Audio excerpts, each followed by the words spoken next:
Hi, it's Scott Walter, and today I'm joined by Randy Kirk. Decided to have him on back on his own channel to talk about Optimus and injection molding.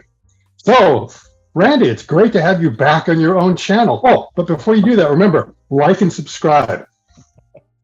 So, Randy, how are you doing? I'm doing fine. That was your impression, eh? My impression, don't you like the shirt?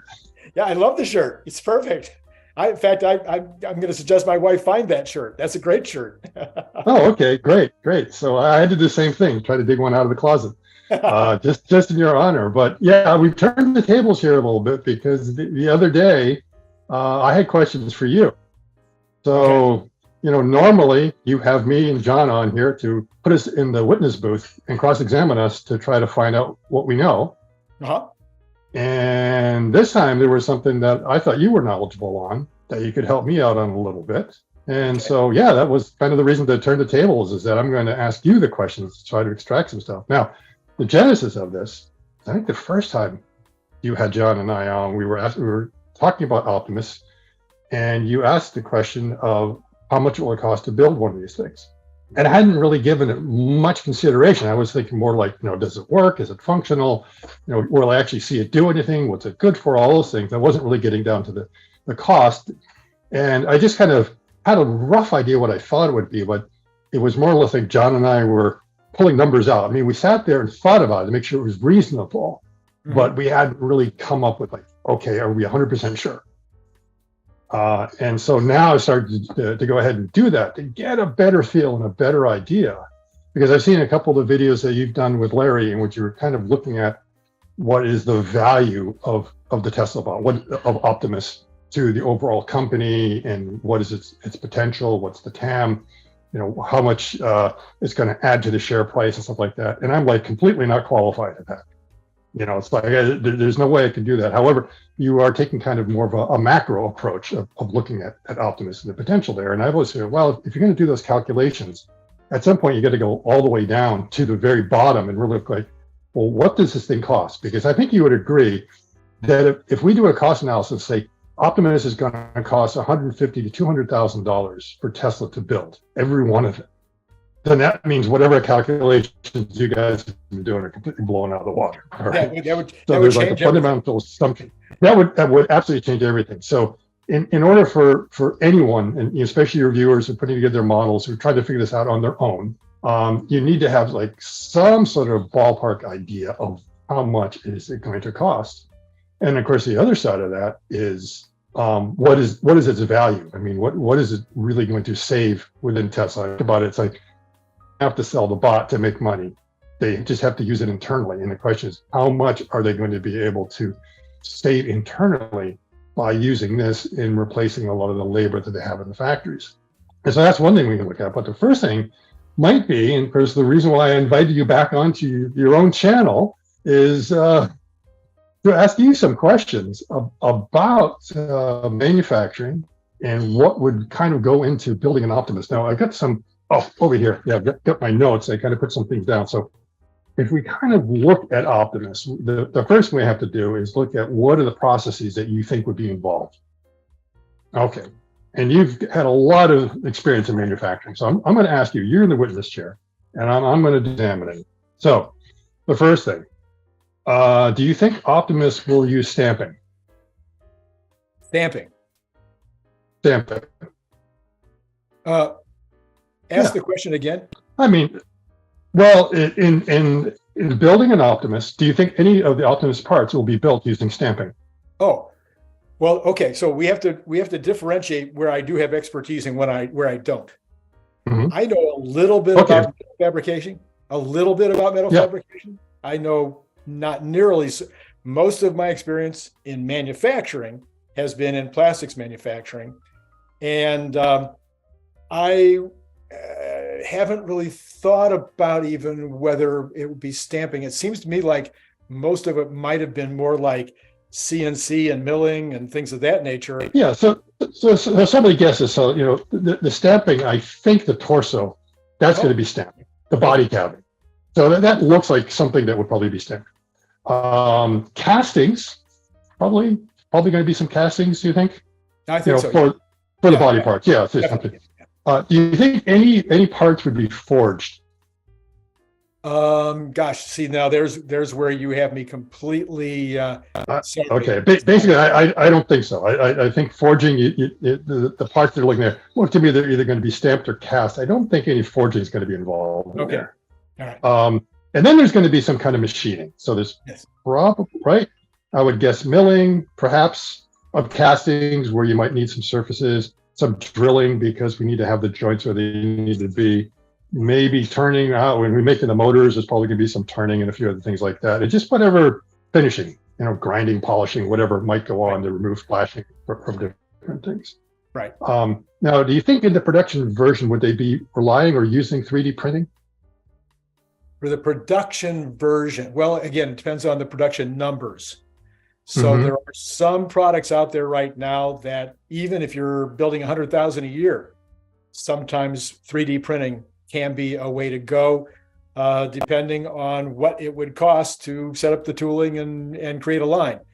Right. And of course, 3D printing is getting cheaper all the time. And there is a tremendous ability to be versatile and to, be not stuck with some molds and some tooling and whatnot. So you can feel more comfortable with making changes as you go. But pretty much, I'm going to say that if we're thinking about over 100,000 pieces, probably 3D is not going to be the way to go. That's my thinking. That's my suspicion. In which case, 3D printing is probably replaced by injection molding. Yes. Yeah. So you'd be doing something like that. And of course, there'll be some assembly tasks. And so those are most of the processes I'm thinking of. I don't think there's going to be anything super complex. The other thing that happens with injection molding is if you're going to do 100,000 parts and you're pretty sure that, you're beyond the 3D printing stage and you're pretty sure you're going to do 100,000 parts, but you're not ready to really talk about 1 million or 2 million. Well, it's very common to just go with an aluminum mold, very inexpensive mold. And it's a throwaway. I mean, I used to pay as little as $3,000 or $4,000 for an aluminum mold. Now that's only a 1 out or a 2 out, but when you get into the steel molds and the ones that are hardened and everything else, those are more like 20, 30, 40, 50 and up. Sure, exactly. Because you want the long life and rapid cycle times and everything else. So they're going to be put under a lot more stress. Yeah, exactly. So, so there'll probably be some light assembly processes. I don't think there's going to be any really involved processes. I don't see welding being done, for example, anywhere. There'll probably be some soldering here and there that has to be done in making the motors or getting a few things like that. But there won't be any painting that I can see. I don't think it's meant to be painted or needs to be painted. So it's going to be really pretty simple. So when we come to trying to figure out what the cost is, I do have a sheet here that we'll be able to go through to get an idea of what the cost is going to look like. And then what I need to do, of course, is come in here and be smart enough to figure out how to share my screen. Okay, so I think you can see that, right? I can see it now. Okay, so I've got a little spreadsheet here where the first thing I try to do is figure out what are the different parts and components that go into Optimus. And there are some things we know. So I grabbed a couple of slides that came from AIJ2, and which we know what are the different actuators. So the actuator portfolio here, where we know there's 6 different types. And we have an idea of what the mass of each of them is. One of them is the performance it has, but in this case, we don't care about the performance. We kind of care about the mass, because I wanted to do was get an idea how much is Optimus going to actually weigh. Now, we've been told it's going to weigh 125 pounds. What I want to do is kind of verify that that's the case. And the reason why I have this image in here is you see this image is showing the locations of all the different actuators that are in different colors. Right. So I use the same color coding up here and line them up with what we have over here. So we know these, I think you can see right down here where we have the yellow actuator. That's this column right here. And it's this particular one, which we know is a little bit over 0.5 kilogram. Gotcha.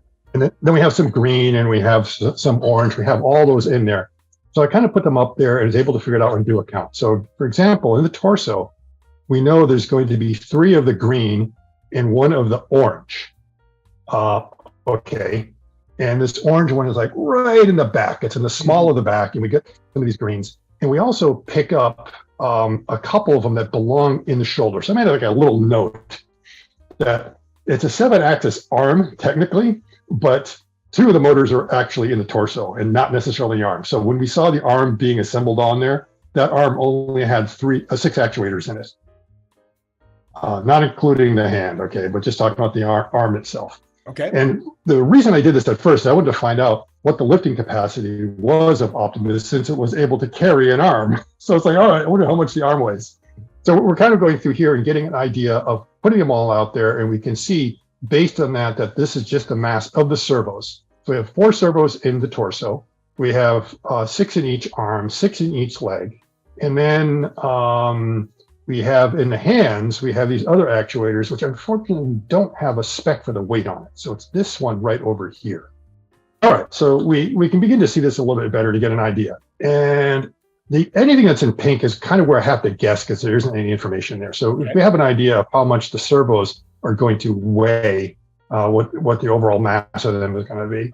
We also have an idea what the battery is going to weigh. We know that because we know how many 2170s are in there. We know the mass of 2170. We can look that up 140 times that, and you get that mass. Okay. The head, there's kind of a guess. It's probably about 1 kilogram. Mm-hmm. Then there's going to be the computer on there that might also weigh about 1 kilogram. And then I got the overall structure that I'm kind of throwing in there. And this might be where maybe my guess is good or bad, that we're really looking about how much is all the structure of the actual arms, the aluminum that's going to be going in there for the arms, those castings that put together. So I think the motors are going to have most of the mass, but you still are going to have the structure around it. And you look at that, you get kind of close to the 125 pounds I talked about. Now, I could be off. It could be a little bit higher. But hopefully my servo count is correct and everything else, that we know how much it's going to weigh. So that's sort of the first thing. Now, as far as how much we think it's going to cost to build an Optimus, our first initial guesses were around $10,000. And part of that reason is that that's the number that James Download threw out there. And we didn't just take it to say, well, James says that must be what it is. There must be some rationale. And he has a good rationale. One of them is that you can bracket what the costs are going to be. Sure. And one of them was that, what's the least amount it could cost and what's the most we really think it's going to cost. Now, we do know a lot of the other bots that are out there seem like it costs about $100,000 because they may not have really been designed for manufacture to have some very complex equipment and everything. But the idea is if you get that designed for manufacture capability and you're going to be producing a lot of them at scale, it can't cost more than a Model 3. Okay, so the high end is like 30 grand. All right, so we're saying we're putting out there 30 grand. It can't cost them more to do. Very most. But if you look at the weight, and this is like a fraction of the weight of a Model 3. Right. You could say, well, take it as a percentage of it, and kind of brings you down on a lower scale. But it's like, well, it's going to be a little bit more than just the ratio of the cost of Model 3. But what we can do is to look at the lower end. Is that if you kind of come on down here and you look at the constituents that are going to make it up. So if we assume Optimus is 100% aluminum, and the price of aluminum is like about $2.24 per kilogram right now. And if it's 100% and based on that weight, that means just the cost of the atoms is about $130. So it's like, all right, it's not going to be less than $130. We can guarantee that. That's the low. So this is the bracketing I'm talking about. The low end is there. All right. Now, we know it's probably going to be made up of other constituent elements. So, there might be some wiring in there. So if you get a little bit of copper, maybe 1% of that, you're going to add a little bit of cost to that. But what if you decide that, no, is that we want a real exotic material in there. It's got to be made out of tungsten. So tungsten, as you know, is W in the periodic table. So we'll say it's like 99% tungsten, drops the aluminum down. We have 1% copper left over. And you see, we're over $8,000 just for the tungsten alone. So that tells you why you don't want to build it out of tungsten. All right. So we're not going to have any of that in there. Or we might have small trace amounts, and it might be trace amounts of cobalt or nickel or some of these others that are a little bit more costly. If it was like 100% iron, boy, man, that thing would be absolutely super cheap. So it would be like $8 or $7, something like that. That's going to be ridiculous. But we're pretty sure it's going to be aluminum and not 100% made out of iron. So now, as far as some of the cost of the structure, is that this was a very interesting slide. when Malcolm gave his presentation. And this might be the one where you saw kind of what would look like the dancing robots and everything else. Right. And it's because they were doing the modal analysis to see how good the structure is going to be in different vibrational cases. And when it falls down, is it going to fall apart and everything else? And the thing that, I looked at it so many times, I finally looked at the title. Oh, structure for mass production. So again, I mean, that whole thing, there was like, we're talking about mass production, and he did say in there, and he says it at this point, okay, that we want to make thousands, maybe millions. We don't have the luxury of making them from carbon composite and titanium. We need to make them from plastic, things that are not quite so stiff. So they're thinking about maybe plastic parts are going to go in there eventually, but at least, aluminum will be pretty cheap. So they don't have the luxury of carbon composites and everything else. So that's why I ruled out tungsten, because they said so. Right. It's as simple as that. They're making it out of inexpensive and cheap materials. Right. And so you can look at that point at 3630 and AI Day 2 and get that. And this is why I'm constantly going back to the source, which is what they are saying. Listen to what they're saying, and you'll begin to get an idea of what's going on. Right. Okay, so let's kind of go back to here, and then I'm going to have like 0% iron in there. And let's say it's about something like that. Now let's start doing a cost breakdown of what we think, because we have to assemble the atoms now, right? Right. And there's going to be some cost. And so now we start to need to do kind of a bill of materials and get an idea what's going on there. So we know it's not all out of aluminum. We know there's some silicon in there. And that's the thing that's probably the most exotic or difficult process. So we talked about these different processes like stamping and casting and forging and stuff like that. And we kind of left out and said, well, what about the chip manufacturing? It's like, yeah, that's really exotic. Tesla's not going to do that in-house. They're going to buy it from a supplier. And there's some other things they're going to buy from suppliers as well. So I'm not going to worry about that part of the production process. But to realize that the first thing, and they say right here, the bot brain is going to be one Tesla sock. Now, I believe the cost of putting those into a Tesla, the full self-driving cards that go into every Tesla, is around $1,000. Okay. That's what I've heard. So that means you cut it in half, you're looking at $500. Right. And it's going to have Wi-Fi and LTE in it, which is nice. It's going to be some sort of communication. And we know the battery pack that's going to be in there. And so when I'm looking at the battery pack, I'm saying, oh, this is stamping. That's stamping up there. There's something else that probably goes on the top and bottom, and these are the batteries. Yeah.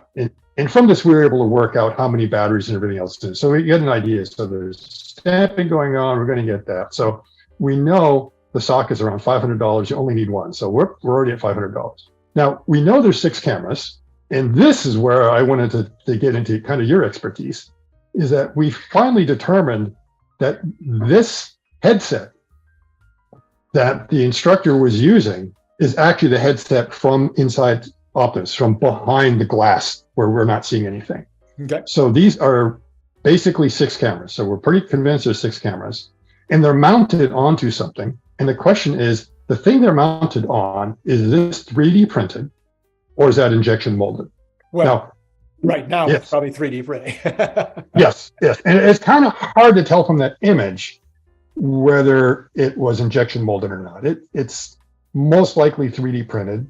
Yeah, I mean, again, when you're in this day and age now, when I was, I sold my manufacturing company 15 years ago, their 3D printing was really, just at the very beginnings of that point. So if we had a new product, we were making it out of wood, or we were making it out of steel or something like that, and we were testing it in that way. But now with 3D printing, if you're going to make 10 or 20 or 30, you're not going to create an injection mold. So I'm sure that at this point, or even 100, I just created a product. In fact, I got one here. I haven't been able to show this off before because I haven't been in this room.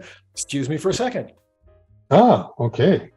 This is a product that I created. My sister actually developed it, and it's a product that you wear on your fingers. I've got it upside down here. I'm going to stop sharing for a second so you can get that. You wear it on your fingers, and now you get your pool cue, and it becomes a bridge that you actually wear on your hand. And this is particularly helpful for people that have trouble making a bridge, people that have hand injuries or whatever. But on this particular product, we made it first in a 3D, and we made hundreds of them in a 3D mold. And then when we saw that we had enough interest in the product in order to go ahead and make an injection mold, then we made the injection mold, and we actually have the product made in China because the numbers are still too small to really bring it into U.S. manufacturing. So anyway, that's the process that you would take today, is to make it in 3D molds first, because it's so easy. I mean, it's really easy. You can play with it, change it, fix it, do iteration after iteration after iteration, maybe do 5 or 10 iterations a day if you wanted to. And then you get what you want. You get the final product that you really like. Now you can send it out to focus groups or send it out to potential customers, and have different people play with it and see what they think in terms of making some changes. And then eventually you get it back, you get it perfect. Now it's really super simple to send your design because it's already in the computer. Correct. To have the injection molding done. Yeah. Yeah, the last thing you want is the injection molding coming back and it's all wrong. It's like, oh, we only caught that earlier. Yeah, so that's a good reason you want to do it. I mean, I've even seen on Amazon, I've ordered some plastic parts that I assume were going to be injection molded, and it turns out, nope, they were 3D printed. Yeah. So they're like a bunch of guys that have designed things for, shades for a doorbell or other kinds of things. And you think that they're volume produced. It's like, they're not producing a whole lot of these things. During COVID, I Mm-hmm. was trying to get this 3D printed in the United States, and the 3D printers that I kept going to do the 3D printing said, we are so jammed up making masks. That kind of volume, why? Because they needed them tomorrow. They couldn't wait 90 days for the mold to be made. They needed them now. So they were 3D printing them. All their 3D printers were totally being used up making masks. Okay, I'm going to go back. The structure, the face mask. Okay, good. Okay. Well, on screen sharing, it decided to pop my windows on me, threw me off. Okay, so we know that this is probably eventually going to be injection molded. We can't really tell from that. I mean, if someone was able to look at that, it's a very blurry image, and say, absolutely not 3D printed, absolutely that's injection molded because it's this, that, or something else, that would be a clue that they are already in volume production. That's part of the reason why I wanted. You'd have to be able to find the sprue. So right. You've got these little tiny places where the plastic is being injected. If you can find the sprue, then you know. Okay, and maybe you can go back to the video and look closely at that, and if you see there's like any image that jumps out at you, but again, the resolution is really bad. Whether you can tell, but we're assuming it's probably 3D printed at this point, just because it makes sense for the volume that they're working on. But if it was clearly not, then that would be kind of a tell that, wow, they must be ramping them up because they need lots of these things. Now, I do show a couple other little images over here of sort of the guts of Optimus. So we have an idea of what is in there internally. So it's not just a couple of stampings and batteries. There's lots of harnessing and wiring going on in here, and probably some control boards and a few other things. So we just have to remind ourselves that that's all going to be part of the bill of materials. So if we come back to the bill of materials here, and again, looking at what we have, we know that there's going to be 6 cameras. And if I go onto Amazon and try to buy what I think would be one of those cameras, it's going to cost me $100. Okay, so I'm highballing this for sure. Right. So we're going to say the cameras is going to cost $600. We're pretty sure it's going to be a lot lower. And then the 2170s, again, we know there's 140 of them, and this is my cost. So if I buy them in bulk, they're going to cost about $6 each. So that's my cost. I'm sure Tesla can get them a lot cheaper. Yes. All right. So already we're seeing kind of that total of what's in there. And then here's the motors. Now, the motors are going to be interesting. That we have a bill of materials on them, and it's a question of how much it's actually going to cost them to start manufacturing these things when they get them to scale. And again, this is kind of a wild ass guess on what they are. But my feeling, especially when you go online and you look at motors that might be kind of similar performance and capabilities online, you can get them for around $100. So there's no reason why you can't get it. Now, it doesn't mean they don't have some exotic stuff in there, because they're putting their own little controllers and some other things. These are not your standard run-of-the-mill motors out there. They might be a little bit more. So playing with these numbers might be the ones that sort of end up telling us it's going to be a little bit different. And there we go. So if I bring this thing out, we can see that the cost of all the motors is going to be maybe $3,000 at least. And again, sort of figuring out how many are in the fingers and everything else. So we get sort of an idea, and we can always review these things and start changing these numbers to tell that if the costs are in the motors, this is what's going on. Now, what else is in there? Well, there's going to be probably some controls. some control boards or something like that, which I'm assuming maybe that's $100 for a couple of control boards for all the different limbs that are going to be out there. All right. You're going to need an inverter to be able to, probably for the charging port and everything else to convert that. And those things will be about $100. Then there's just going to be this kind of hardware, it's like all the nuts and bolts and screws and eye bolts and who knows what other little things are going to need. And it's probably going to be way less than that. Whatever. I can't believe. I mean, if I go to the hardware store and have to buy lots of nuts and bolts, and if I come back and I paid $400, I've done something wrong. Yeah. And of course, if you're getting these things supplied in bulk, so it's like, let's just put some kind of number in there. There's going to be some covers because we notice on the shoulders there's some plastic covers that are probably 3D printed right now. Eventually, it'll be injection molded. There's the chest plate and other kind of covers in there. And so I'm assuming that once you get rolling, I mean, those covers are going to be what, maybe $10 each. Well, let me scroll this back so I don't probably have a lot everything less. Probably a lot less. Yes. So you say like, and then there's going to be the harnesses, just meaning kind of the cabling is going through it. As I just showed you the guts, there's all these wires and stuff like that. I don't know, maybe I'm high, maybe I'm low on that. I'm not sure. About $100. And then there's going to be these different housings that you're going to need for getting things to kind of fit in and work correctly. So you might have just a bunch of those kind of lying around there. Now, then there's the actual castings. So this you might know something about. So we're going to need, the lower arm here, the upper arm casting that's there. We're going to need the femur and the tibia and all those other kind of parts. We're going to need different knee joints. The mechanism is in there is going to have a lot of different cast parts. And if we kind of go through and roughly, I think I counted about 30 different castings. So these castings are going to be made out of aluminum. Generally, it seems like each cast part, you should be able to buy them for about $10 each. If you were to have someone to supply them for you. If you're doing it internally, it'd be a little bit less. So that means if each of those is about $10 each, you can figure about $300. Now, this here is basically the sanity check. And that there is some sort of rule of thumb that says pretty much if you take the mass of what you're casting and multiply by like $3 or something like that, you get pretty close to what the price is. So in other words, when I was going out there trying to figure out, it's like, it says, well, yeah, if it weighs this much, this is how much your casting should cost. And it's not a question of complexity. It's more or less like the volume of the material.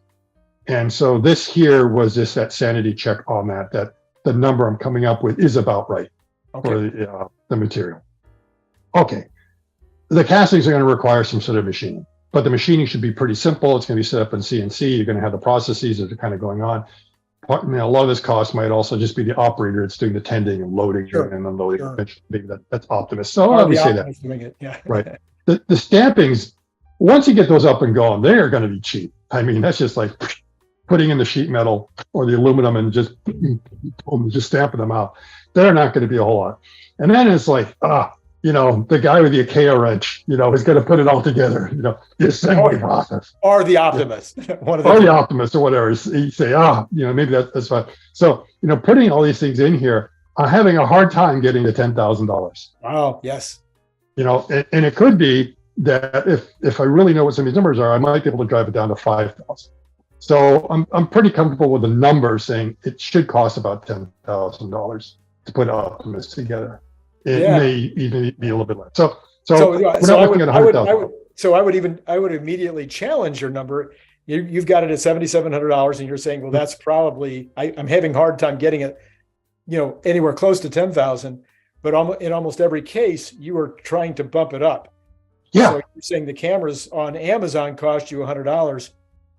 That camera might cost Tesla $30. You think so? Oh yeah. So in other words, what you're looking at typically, if you start with a product, let's say a product costs $1 to make. Yep. Very commonly, the retail on that is going to be 5 times. So something that costs $1 is going to go out retail for $5 because you've got wholesalers and you've got advertising, you got overhead, all these other things in between. So if you've got in this particular case, you've got a $100 item on Amazon, well, somebody is importing that probably for about $30. Okay, I know because I sell stuff on Amazon every single day. So I know that if I can't buy it, if I'm going to sell it for $10, I better be able to buy it for $3. Right. In fact, I'd rather have even more margins than that most of the time, because I have to pay Amazon, I have to pay advertising, I have to pay freight, all those things come out. So OEM, and then OEM is, generally speaking, can be as little as 25% over the cost.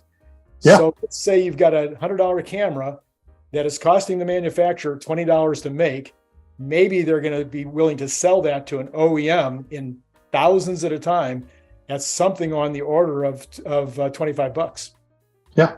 Now go down the line with the rest, all the things you just talked about, and some of those are going to be made in-house, so they're not going to cost $25; they're going to cost $20.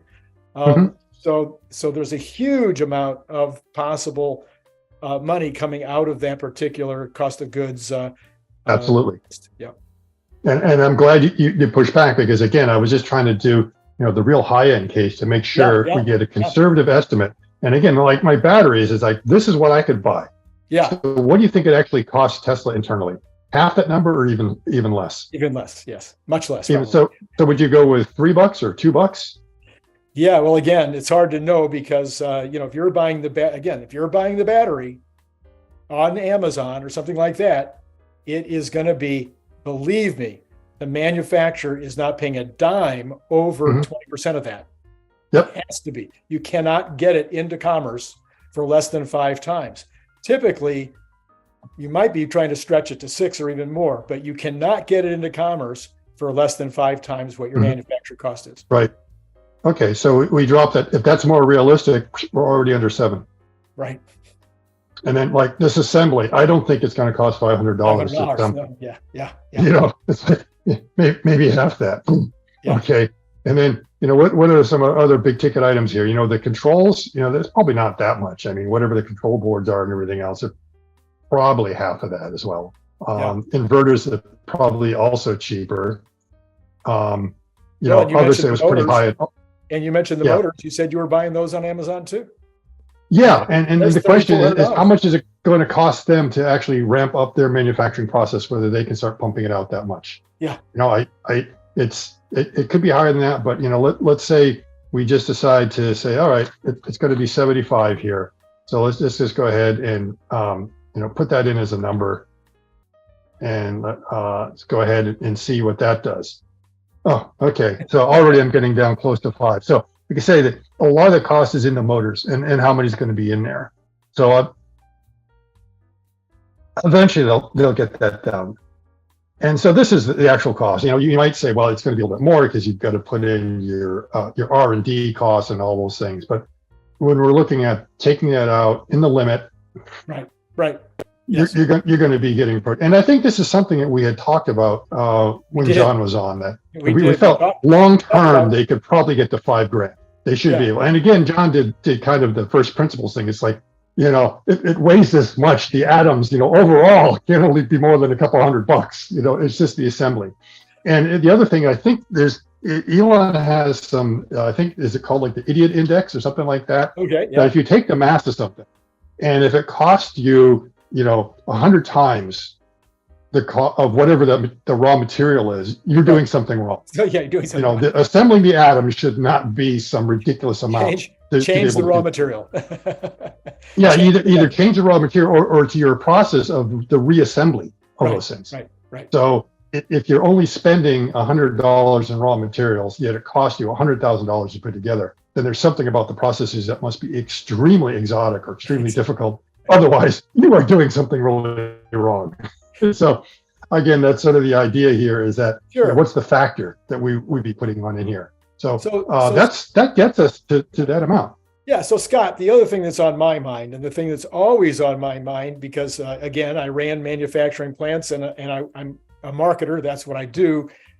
Marketing is all about selling something, so you can't sell from an empty basket. So when is Tesla's Optimus robot going to be, available for sale, has been my number one thing I've been talking about. It's the number one thing that I built a reputation around, because everybody's like, no, Randy, they're not going to sell 1 million of these next year.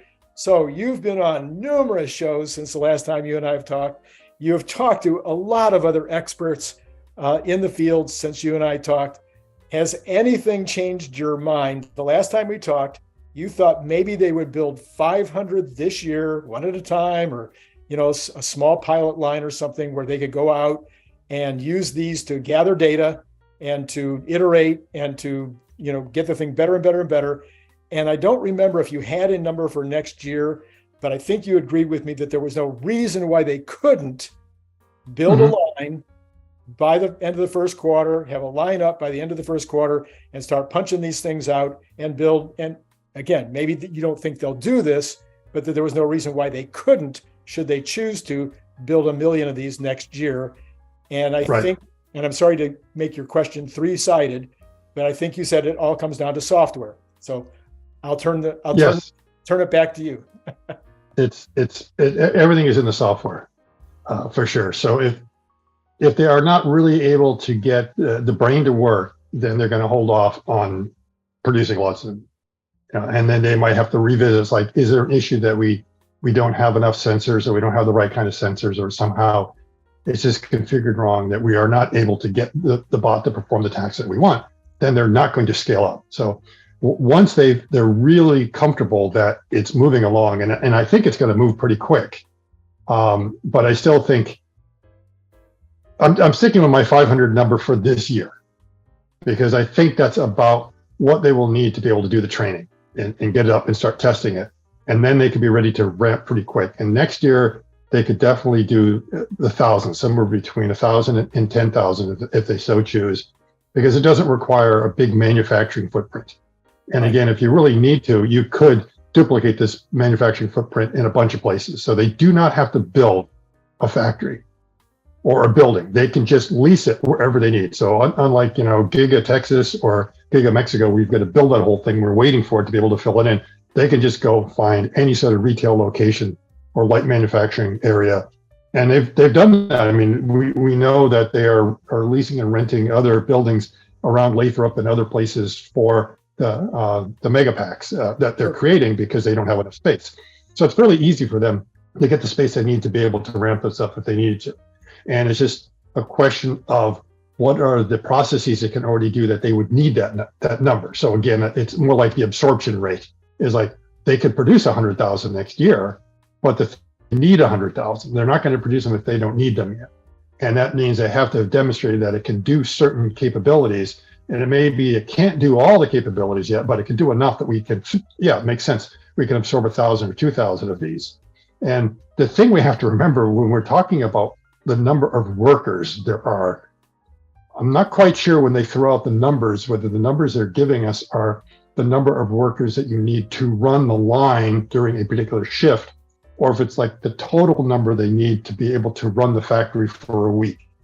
So for instance, Tom Zhu threw out the number, you need 10,000 employees or workers, which could be 5,000 humans or 5,000 bots. And then, if you think about it for a second, so wait a minute, is that 4 shifts? And if that's like 10,000 for 4 shifts, that means it's only really 2,500 workers on any particular line, which means you only need 2,500 Optimists, right? You don't need 10,000 because Optimus never goes home. Yeah. So it's kind of weird when you do those calculations as you start having multiple shifts and what the actual numbers are going to be and what that means. And especially especially if the manufacturing, the unboxed process is designed around the Optimus. I mean, that just changes again. That's going to change it. That's going to change it, and that's when you're going to be seeing a lot in a need for it. So I'm pretty sure they're looking at saying we want Mexico to run with Optimus, and we want to make sure it's there. And as a fail-safe, if for some reason Optimus is not ready, we can still do it with the workers. But we're going to design the whole process around it, and we need to have an idea what it can and cannot do, and make sure that it's set up for that. So, humans will still be a bit more dexterous. If you look at how harnessing is put into the car body today on the assembly line, it's very difficult. Someone's going to crawl in there and go in and start attaching all these things. Right. So you need to be able to contort yourself a little bit. Optimus doesn't have that kind of flexibility. Optimus can't even move its head. Okay. So it's really not designed to get in to the car and reach underneath and do something like that. It's going to need this unboxed process for sure to be able to do a lot of the functionality there. So there probably will still be things that the humans are going to be the only option, because Optimus will be able to, unless you somehow design around that to make sure you don't have something that is so complex. So that I'm sure. So long story, or I guess that I'm trying to answer your question. And part of it is a number that's going to be there. How many we see there's going to be. A lot of it is going to be the absorption. But I think the other thing that's really been weighing on my mind that looking at a lot more is that when we first talked about, well, how much is Optimus going to cost? And I think that John was on with us, and the first thing I said, oh, they're not going to sell it. And both of you were kind of shocked. It's like, they're going to lease it. There's no way they're going to sell it. And then you were like, oh yeah, of course. And so the two of you accepted it like that. And everyone else I've talked to has accepted it. I think, even Larry has said that when he was on, talked to Herbert and everything else. And, one of the places I've been in the past month or so, one of them was on Spaces, on Yaman Spaces. And like the consensus with everyone there is that, of course, it's going to be leased. But it was like at that point, Yaman says, well, wait a minute. He's always concerned that when there's like this big building consensus, that he needs to play the devil's advocate and come around and say, well, wait a minute. Are you so sure? What is that built? So he challenged me to kind of go, and I'm still convinced, but he was making a very cogent argument to saying that he thinks they might end up selling it, or they would, and whether they would at some point. And part of the question is that when do they allow someone other than Tesla to do it? And I think you've already said it would probably go to the suppliers first. Sure. It would go into the supply base before it would go out. And then when they're really comfortable that it's safe and can be used elsewhere, and they have some sort of control, they will then allow it to go outside of the Tesla ecosystem, but still probably using the leasing model. And then the question is, like, when does it go into the home and that happens? Are you going to be leasing in the home and everything else? And I mean, just about everyone just says, it only makes sense to lease. It only makes sense to lease. But we cannot ignore the fact that, Elon did say that they plan on, it shouldn't cost more. You could buy it as like a present for your grandma or something like that, because it won't cost more than a car. Well, so there seems to be this promise it's going to be out. Now, based on that, I have like a coffee bet with Yaman on how much that, if they sell the Tesla bot, how much will they sell it for? And what do you think they would sell it for? The first ones. It would seem to me that, we're talking about something that is roughly worth, in its best case, or not even best case, in its average case situation, is worth $200,000 a year. So it's hard for me to imagine selling it for less than $200,000, because if you did, that person would just turn around and flip it to somebody who's willing to pay $200,000. Which exactly is what happened to the Model Y during COVID. Right. Remember, like everyone was buying and flipping it, and then Tesla had to raise the price and raise the price. Exactly. So, and I think someone said that the initial Model 3s were selling for $80,000 because everyone wanted to be the first one on the block with it. Yes. So to me, it would be fiduciary malpractice. Yes. And irresponsibility if Tesla sold it below whatever the market rate is. That's true. You can't be that altruistic, at some point, if the market is demanding or saying that, that it's worth this much, that's a clearing price. You got to sell it for that. Yes. And then eventually, you can start to come down. And everything about this product defies normal economics. That's what Elon has been saying over and over again. Normally, if I've got, you want to maybe stop sharing again? Yeah, I was just thinking, it's like we were looking at like this spreadsheet and not talking about it. Yep. So once again, we have a patent on this little device, okay, and it sells for $21 on Amazon for this little tiny piece of plastic, and that seems exorbitant, but people are willing to pay it if they've got the use for it. We have a patent, so we're protected on that. But could I sell it for $100? Well, if somebody has a broken hand, or had a broken hand, they can no longer make a bridge, but they want to play pool, and it's the only thing that they can find to do it, then maybe they're willing to pay $100 for it.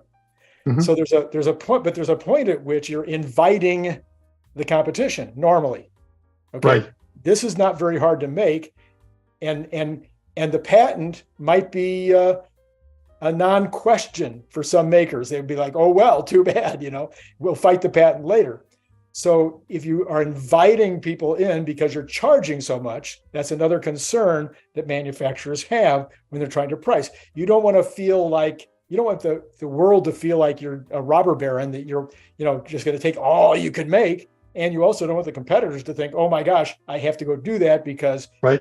he's making so much money. Well, in this particular case, the TAM is so large that even if he's selling them for $200,000 a piece and somebody else comes in and sells something that's kind of equivalent for $100,000, there's still such a demand that both of those factories will probably still be going full out. Right. So it just completely throws all the economics out the window. Yes, even if they're producing 1 million units, and they have a demand for 10 million or 100 million. So you've got to, again, look for the clearing price, because you're going to have a lot of people scooping it up and then turning it around and just selling it for a big profit. So again, it's like, it's really tricky. So the bet with Yaman, the coffee bet, is what the price is when they sell it. And I said, when they first sell it, they won't sell it for less than $100,000. And he says it's more like they're going to sell it for 50. So that was like where we are. And I said, okay, first of all, he said basically he thinks it's 50, but the bet is that it would be less than 100,000, which is great, because if it's exactly 100,000, I win. So the way he set it up is he's like a less than or equal to. Never bet an engineer. I always find a little edge. But the other out is that they don't sell it; they lease it. In which case, it's like the bet is never settled.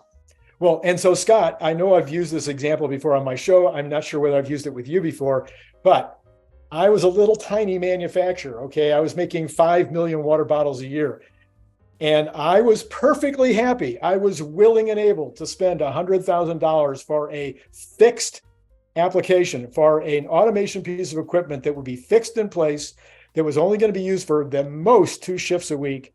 I was going to pay $100,000 for that in order to eliminate probably 3 or 4 positions. Okay. No problem. Hands down. And that was 20 something years ago. Yeah. Okay. Yeah. So to tell me that the manufacturer is not going to be willing to pay $200,000 or $40,000, my number is $40,000 or $50,000 a month. I would have paid $40,000 or $50,000 a month for that Optimus robot 25 years ago. I wouldn't have had to think about it. It wouldn't have been, and I'm a little guy. Okay. I don't need hundreds of these. I only needed 1 or 2 or 3. Actually, I think I've said online that if I think about it, I probably would have bought at least 5 right away, immediately. Mm-hmm. Exactly. Now you've got the Cybertruck right behind you there. Yes. The Camel. And what did you do right after the Cybertruck reveal? I bought one, or reserved one. You went like right that you reserved one. Well, my wife actually, she said the same day. The same day. Same day. Okay. So you were really smart. You realized right there, it's like, wow, I got to do this. Now, I kind of like, well, it's rather interesting, but I didn't think about it. And then it's like well over a year later, I think of like, maybe I should order one of these things. So I'm like way in the back of the pack. 1,483,000. Oh yeah, I'm way in the back. Says, it's going to take a while for that to happen. So I've learned my lesson, in that I decided, okay, let's do this thought experiment. So you get invited to AI Day 3, and it's the Optimus reveal. And Optimus comes out, and you're not seeing videos. You are actually seeing it doing live things. You see that it actually meets exactly what you expect it to do. So it's not like some flashy thing where you're not sure. It's like, wow, this is the thing. It's absolutely working. This is absolutely amazing. And then suddenly they say, all right, reservations are open now. You can order. And then they decide to make it a little bit interesting here. Say, all right, here's what we do, is that look at your ticket stub that you got from coming on in there. And they call a number, and it turns out it's your number. And we're going to do it by that. And we're going to call it that number. And this is it. Optimus is going to cost $100,000 a piece, $1,000 down. You get 7 days to make the deposit. And you can order anywhere from 1 to 10,000. How many do you order? And if you can't meet the down payment within 7 days, you completely lose the order. You can't say, oh, I changed my mind. You can't say, I'm going to go for 10,000 and then change it. So the number you come up with right now. So we're having a little game here, which you've got to think about. That's like, wow. And now you get picked number 1. And next year, let's say they do something like this. It says, we've got our production ramp going up, and next year we'll be able to produce 120,000. But Tesla only needs 20,000. So there's 100,000 left over.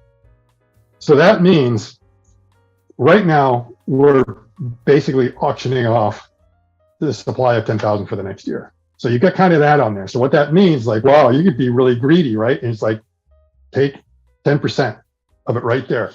And you're guaranteed like the first 10%. It's not like, oh, every 10th one. It's like, no, the first 10,000 off the line, they're yours, Randy.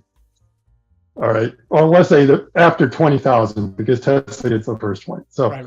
Imagine that scenario and different prices. And I ran a poll like that on Twitter to get an idea where I said, $100,000, 10,000 down, 25,000 down, or 50 with 5,000, 20 with 2,000, and then 10,000 with 100 down to see exactly. And with Twitter, you can only do like 4 in your poll. You can't do a bit more. And I wanted to have enough of a spread, and everyone complained, "Whoa, 0." It's like, well, if you're not participating in the poll, I'm assuming 0. Okay. I want to find out for those who want to buy it. Would you buy 1, 10, 100, or 1,000? If those are the increments, what would you go for? Well, so I would buy if I was a younger man, and maybe even as an old man, I would buy the maximum, because at $100,000 a piece, I am highly confident that I could go down the street to any banker and get the loan that I would need. Maybe I have to put up one or more of my homes as collateral, whatever, but I would be able to find a way, or go to wealthy friends of mine. I've got quite a number of friends that have multiple millions, put together a group that would want to buy these. Again, this all assumes we've seen them working. They have use. They're useful, and we've been able to ask any other questions we might have had about safety or about how hard they are to train. Exactly. It's working the way you expect it. Then I would buy the maximum, and then I would immediately sign up for the next automation trade show wherever it was in the world. Wherever it was in the world. I've been to these automation trade shows. They are some of the most fun trade shows you'll ever go to, because they got all these little bottles spinning around and going, all this Rube Goldberg stuff. And anyway, so I would buy a booth for that show, and I guarantee you I would be able to sell out, in the first hour, maybe. Yes. Yeah. Exactly. And that's kind of my thought. And it seemed like 10% of the people that looked at it got, a lot of them were like, I'm not sure, 100,000 is too much. I only need 1. I don't know where I'd put 10. And, they were thinking like within the house, but it was really interesting that either people were buying 1 or they were buying the 1,000 that I gave them. Right. And then there were some that were in like the 10 category, but very little in the 100. The 100 was like, no one cared. And of course, it's not scientific, and you don't know how many people were doing it just to see what the results were of the poll. But some people were surprised, like, oh, wait a minute. You've got viewers out there that can come up with $100 million to pay for it, and it's like, trust me, they don't have it now. Part of it is I wanted everyone to understand that the down payment has like a bit of a cost that you have to come up with it, and that kind of scared some people off, I think, on the number, because they're realizing, well, if it's 1,000 down, I can afford 10. Yeah. Okay, so that's about 10,000. But obviously, if we're going for 1,000, then we'd be looking at $1 million that we have to come up with, and that would be kind of tough to come up with for a down payment like that. But and even people that have a certain amount of wealth, if you had 7 days to actually transfer $1 million from your account to another account, it's not as easy as you think. It's not like people necessarily have the safety deposit box with $1 million lying around. It's invested somewhere. But I've raised money before. I've raised money through bankers. I've raised money through. Yes. But you'd be surprised how hard it is to move that amount of money in a 7-day period if you haven't already set it up and had it ready. You've got to liquidate some stuff. It's got to clear. You got to set these other things up. You're doing it, and it's like you can get it done, but it's like you got to be on it right away. You're just I'll wait till Wednesday to start on it. It's like, no, you get to it right away. And then, of course, if the amount becomes a bit more, it's like, oh, we're buying a big thing. Let's say the down payment is more like $10,000 per block, and it's going to end up costing $100,000. And you've got to get, and you're thinking like, wow, am I going to get that by the end of the week? Because then I'm going to lose the whole order. Can I come up with that? It's amazing. And you're kind of right. It's amazing what people can do if they're motivated. Right. Now you've got enough. You kind of know enough people within the test community and so the banks and everything else that you would be able to probably get a consortium together pretty quick. The question is, if you were just like some guy that owned like one Tesla share and you won the lottery, Yeah. and you live in the middle of the country, and it's like you had to fly Spirit Air, you're staying at the Motel 6 to see this thing. It's like you don't have a whole lot of money on hand, and like you're the one. Like, what, how many do you go with because you're afraid of losing? And you're like, I'm not going to have anything. But then you might realize, wait a minute, that thing that saying about build a better mousetrap. It's like you get the better mousetrap suddenly in your hand, and the world is going to beat a path to your door. So, I mean, even if you're someone that has no connections, Yes. like the last time you saw your banker was 20 years ago when you get the mortgage in your house, and he flipped it to some, Wall Street firm that you've never heard of, and he's long gone retired, and you're like, oh, okay, who do I turn to? You probably don't have to. You just have to say, hey, look at this thing here. I've got a firm order for that. All I need is the capital. I think it would come flocking. Now, Scott, that was one way to look at the problem. The other way to look at the problem is, what do I really want in life? Mm-hmm. And would $5 million in my bank account be enough to solve that? How many robots would I need to buy in order to have $5 million in my account in 5 years? Mm-hmm.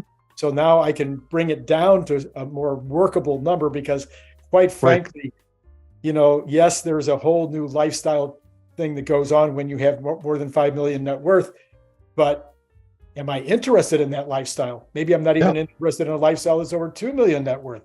So I can make a decision based on what my actual goals in life are that might bring it way back down to something that would be easy to do. Yes. And I think that's why there were like a lot of people that were all in, definitely would go for the 1,000. And there was a fair number that were going for the 10. And I think the people that are doing the 10 at first, they were thinking of the solid business. The thousands, they were the risk. I have no idea what the application is, but we'll figure it out in time. Don't worry. We'll get a business case.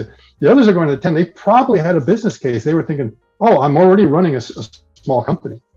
They could be like, I have a landscaping company. This would be perfect. One of the landscapers I work with, he just has a hard time being able to keep people. Oh yeah. And a lot of times he's having to work long hours and do a lot of the work himself because he doesn't have anyone to do it. And so if Optimus came out and was able to do the edging for him, I mean, it's like, I'm not sure when Optimus driving that tractor around. I mean, most people say, oh, okay, we're not quite ready for that. But a lot of the other work that goes on with the edging, and the thing about the edging, Optimus will probably be so perfect. You don't have to worry about the fact that your landscape lights are getting chewed up and like all these other things you kind of go around that it's like, it's like this damage is constantly being done by the weed whackers as they go around because everyone has to do it very, very quick. But now, Optimus will probably be absolutely perfect. Okay, so Randy, that was a great discussion. It was really nice. I think I learned quite a bit, and your viewers are more informed. And if everyone likes having, Randy on his show, and you'd like to have him back on his own show, make sure to hit the like button down there. That way we know, and it helps the algorithm and everything else. So yeah, it's been great having you back on, Randy. And we have to do this again sometime if you're willing. I've enjoyed every minute of it. All right, Scott. Until next time. Till next time. Bye now. Click the link below to get your paperback, Kindle, or audiobook now.